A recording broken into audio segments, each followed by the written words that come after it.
솔직히 말해서 은퇴 직전까지 저는 일을 그만두면 나라는 사람도 사라지는 게 아닐까 하는 불안이 있었습니다. 회사라는 울타리 안에서만 30년 넘게 살아왔으니 그곳을 벗어난 뒤에 제 모습이 상상이 안 됐죠. 게다가 은퇴하면 뭔가 새로운 일을 찾아야 한다는 압박도 있었습니다. 주변에서는 퇴직하면 뭐 할 거야? 라는 질문을 너무 쉽게 던지지만 막상 그 답을 찾는 건 쉽지 않더라고요. 그런데 막상 회사를 나와보니 제 몸과 마음이 먼저 반응했습니다. 아, 이젠 좀 쉬어도 되겠구나. 매일 아침 눈을 뜨면 시계 대신 햇빛을 보고 일어나고 정해진 회의나 복 없이 하루를 보내는 건 처음이었죠. 처음 한두 달은 이렇게 놀아도 되나?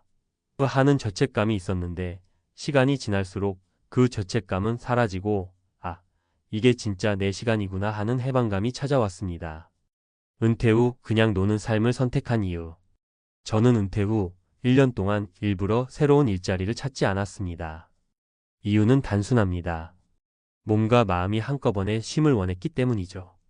은퇴 후 바로 재취업이나 창업에 뛰어든 사람들의 이야기를 들어보면 쉬는 기간 없이 다시 일하다가 결국 건강을 해쳤다는 경우가 많더군요.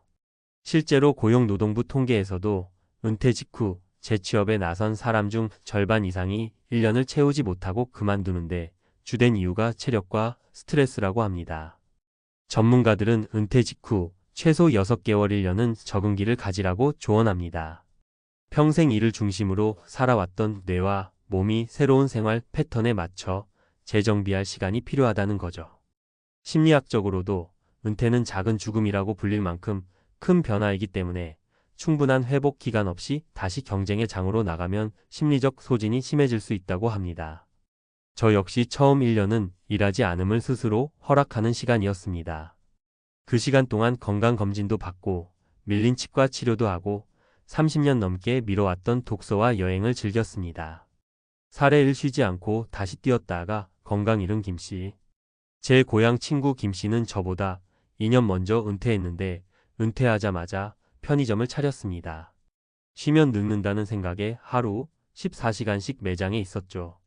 처음엔 매출이 꽤 나왔지만 1년 반이 지나면서 허리 디스크가 심해지고 당뇨 수치도 급격히 올라갔습니다. 결국 가게를 정리하고 병원 신세를 졌죠. 그때 김씨가 했던 말이 아직도 기억납니다. 그냥 반년이라도 쉬고 시작할 걸 몸이 먼저 무너지니까 돈이고 뭐고 다 소용없더라. 이 이야기를 들으면서 저는 아무것도 하지 않는 시간이 결코 낭비가 아니라는 걸 확신하게 됐습니다. 은퇴 후의 시간은 재충전기. 경제 전문가들은 은퇴 후 첫 12년을 재충전기로 활용하라고 권합니다. 그 기간 동안 해야 할 건 3가지입니다. 건강회복 정기검진, 운동습관 만들기, 체력 기초 다지기. 생활비 점검 한 달 고정 지출 파악, 불필요한 소비 줄이기. 관계 정리 억지로 만나던 인간관계 대신 진짜 편한 사람들과의 교류 늘리기. 이 3가지만 해도 이후 2030년의 노후 질이 달라집니다. 저 역시 은퇴 1년 차에 이런 기본기를 다지면서 앞으로 어떤 일을 할지 더 명확하게 그릴 수 있었습니다. 사례 1년 놀고 나니 새로운 길이 보인 박씨. 동네 선배 박씨는 60세의 은퇴 후 1년 동안 해외와 국내 여행을 다니며 그저 놀았습니다. 그런데 그 과정에서 사진 찍는 재미를 발견했고 1년 후 취미로 시작한 사진이 지금은 지역 문화센터 강사일로 이어졌습니다. 바쁘게 일만 했을 때는 내가 뭘 좋아하는지 몰랐는데 한참 놀다 보니 내가 좋아하는 걸 발견했어. 이 말이 참 와닿더군요. 쉬는 시간은 때로 인생 이막의 방향을 찾아주는 역할을 합니다. 돈 걱정 없이 놀 수 있냐는 질문. 많은 분들이 이렇게 묻습니다. 은퇴 후에 돈은 어떻게 버티고 있냐고. 저는 은퇴 전에 1년은 무소득 상태로 지낼 수 있는 생활비를 미리 준비했습니다. 여기서 중요한 건 지출을 줄이는 것입니다. 은퇴 후에도 현역 시절 소비 습관을 그대로 유지하면 1년 안에 자금이 바닥날 수 있습니다. 예를 들어 은퇴 전 한 달 생활비가 300만 원이었다면 은퇴 후엔 200만 원 이하로 맞추는 훈련이 필요합니다. 저는 자동차를 처분하고 대중교통으로 다니며 외식 횟수를 절반 이하로 줄였습니다. 생각보다 줄여도 불편하지 않은 지출이 많더군요. 사례 3. 소비 습관 못 줄여서 힘들어진 이 씨. 직장 후배 이 씨는 은퇴 후에도 매달 350만 원씩 쓰던 소비 패턴을 유지했습니다. 여행, 외식, 쇼핑을 예전처럼 즐기다 보니 3년치 노후 자금을 1년 반 만에 거의 다 써버렸죠. 결국 다시 아르바이트를 시작했지만 체력 부담에 오래가지 못했습니다. 지출을 줄이는 건 늦게 시작할수록 더 힘들다는 걸 보여주는 대표적인 사례였습니다. 전문가의 조언. 심리학자들은 은퇴 후 삶을 3단계로 나눕니다. 해방기 직장에서 벗어나 자유를 만끽하는 시기 6개월 1년. 탐색기 앞으로 뭘 하며 살지 고민하고 시도하는 시기. 안착기 생활 패턴과 사회적 역할이 안정되는 시기. 문제는 많은 사람이 해방기를 건너뛰고 바로 탐색기에 들어가려 한다는 겁니다. 그러다 실패하면 자존감이 떨어지고 나는 쓸모없다는 생각에 우울증까지 겪게 되죠. 그래서 전문가들은 해방기는 일부러 즐기라고 말합니다. 이 시기가 길어지면 게을러진다고 걱정하지만 사실 1년 정도의 휴식은 오히려 이후의 생산성을 높여줍니다. 저는 이제 은퇴 2년 차에 접어들고 있습니다. 1년간 일하지 않는 삶을 살았더니 다시 일하고 싶은 마음이 슬슬 생기더군요. 하지만 이번엔 돈 때문이 아니라 제가 즐길 수 있는 일을 선택하려 합니다. 돌아보면 은퇴 직후의 1년은 제 인생에서 가장 중요한 숨 고르기 시간이었습니다. 만약 그 시기를 억지로 뛰어넘었다면 지금처럼 여유 있는 마음으로 이막을 준비하지 못했을 겁니다. 혹시 지금 은퇴를 앞두고 있거나 막 은퇴한 분들이 있다면 이렇게 말해주고 싶습니다. 괜찮습니다. 한동안 아무것도 하지 않아도 됩니다. 그게 당신의 노후를 더 길고 건강하게 만들어줄 테니까요. 앞서 은퇴 후 일하지 않는 삶을 선택한 63세의 경험과 공감 중심 이야기를 바탕으로 이번에는 실제로 활용할 수 있는 구체적 전략과 전문가 시각을 담아 더 실용적인 정보 중심으로 이어가겠습니다. 은퇴 후 시간을 그냥 쉬는 것만으로 보내는 것도 좋지만 장기적으로 안정적인 노후를 위해선 계획이 필요합니다. 단순히 노는 것과 재정적 안정 없이 노는 것은 완전히 다르거든요. 여기서 제가 실제로 경험하고 전문가들이 권장하는 몇 가지 실용적인 전략을 공유해 볼게요. 1. 은퇴 후 지출 관리 현실적인 수치와 방법. 많은 은퇴자들이 가장 큰 고민으로 꼽는 건 바로 돈입니다. 은퇴 전과 같은 생활을 유지하려 하면 은퇴 초기 자금이 예상보다 빨리 바닥날 수 있습니다. 전문가들은 은퇴 후 목표 지출을 은퇴 전 소득의 6,070% 수준으로 낮추는 것을 권장합니다. 제가 직접 적용한 방법을 예로 들어볼게요. 제 경우 은퇴 전월 생활비는 약 300만 원이었는데 은퇴 후에는 200만 원 수준으로 맞췄습니다. 구체적으로는 자동차를 처분하고 대중교통과 자전거로 이동, 외식 횟수를 절반으로 줄였고 매달 반복되는 구독 서비스 중 필요 없는 항목은 해지했습니다.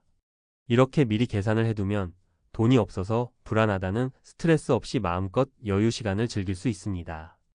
팁. 은퇴 전 6개월 1년간 지출 패턴을 줄여보면서 은퇴 후 생활 수준을 미리 시뮬레이션하는 것이 좋습니다. 2. 건강관리. 몸이 먼저다. 은퇴 후 바로 일을 시작하지 않은 이유 중 가장 큰 건 바로 건강 회복입니다. 전문가들은 은퇴 후 1년을 건강과 체력을 회복하는 기간으로 활용하라고 권합니다. 이 시기에 운동 습관을 만들지 않으면 60대 이후 체력 저하가 빠르게 진행될 수 있어요. 제가 직접 실천한 방법을 공유하면 매일 아침 30분 걷기와 주 2회 근력 운동을 했습니다. 처음엔 부담스럽지만 한 달 정도 지나면 몸이 적응하고 체력도 눈에 띄게 올라갑니다. 또한 정기검진을 통해 혈압, 혈당, 콜레스테롤 등 주요 수치를 체크하고 필요한 경우 전문가 상담을 받는 것이 좋습니다. 주의사항. 무리한 운동은 오히려 부상을 부를 수 있습니다. 특히 60세 이후에는 근력 운동 시 전문가 지도 하에 시작하는 것이 안전합니다. 3. 사회적 관계와 정서적 안정. 은퇴 후 갑자기 사회적 연결망이 줄어드는 경우가 많습니다. 이때 외로움과 우울감이 찾아올 수 있어요. 전문가들은 은퇴 초기부터 정서적 관계 유지와 새 친구 만들기를 강조합니다. 제가 아는 사례 중 하나를 소개하자면 62세에 은퇴한 최 씨는 처음엔 집에만 있었습니다. 하지만 동호회 활동과 봉사활동에 참여하면서 새로운 친구들을 만나고 심지어 여행 모임까지 생겼죠. 이렇게 사회적 관계를 유지하면 정신 건강뿐 아니라 생활 만족도도 높아집니다. 팁 은퇴 초기에 가까운 지인과 꾸준히 연락을 유지하고 새로운 관심사를 중심으로 소규모 모임에 참여해 보세요. 작은 활동이 장기적으로 큰 힘이 됩니다. 4. 취미와 재능 활용 소득과 만족감 두 마리 토끼. 은퇴 후 단순히 쉬는 것도 좋지만 일부 시간을 자신이 좋아하는 취미나 재능을 활용하는 데 쓰면 삶의 만족도가 크게 올라갑니다. 예를 들어 박 씨 사례처럼 여행 중 사진에 흥미를 느껴 나중에 사진 강사로 활동하는 경우가 있습니다. 초기 수익은 크지 않지만 마음의 만족감과 사회적 연결을 동시에 얻을 수 있어요. 제가 추천하는 방법은 작게 시작해 보는 것입니다. 한 달에 23회 짧은 시간부터 취미 활동을 해보면서 자연스럽게 적합성을 확인하는 거죠. 이후 조금씩 시간을 늘리고 필요하면 소득과 연결할 수 있는 방법을 찾습니다. 5. 은퇴 초기 재정 전략 안전 마진 확보. 재정 전문가들은 은퇴 초기에 적어도 12년간 생활비를 커버할 수 있는 비상 자금을 확보하라고 합니다. 이를 통해 예상치 못한 의료비나 주거비 상승에도 안정적으로 대응할 수 있습니다. 저는 은퇴 직전 1년 생활비에 해당하는 금액을 별도 통장에 따로 모아두었습니다.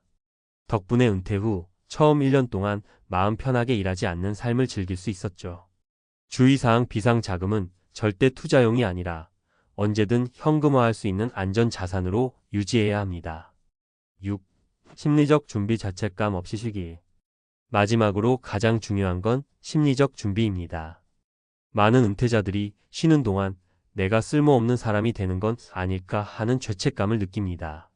전문가들은 이 시기를 자기 재충전기라고 부르며 충분히 쉬는 것이 이후 생산성과 만족도를 높인다고 강조합니다. 즉, 은퇴 초기 6개월 1년은 일하지 않아도 되는 기간으로 스스로를 허락하는 것이 필요합니다.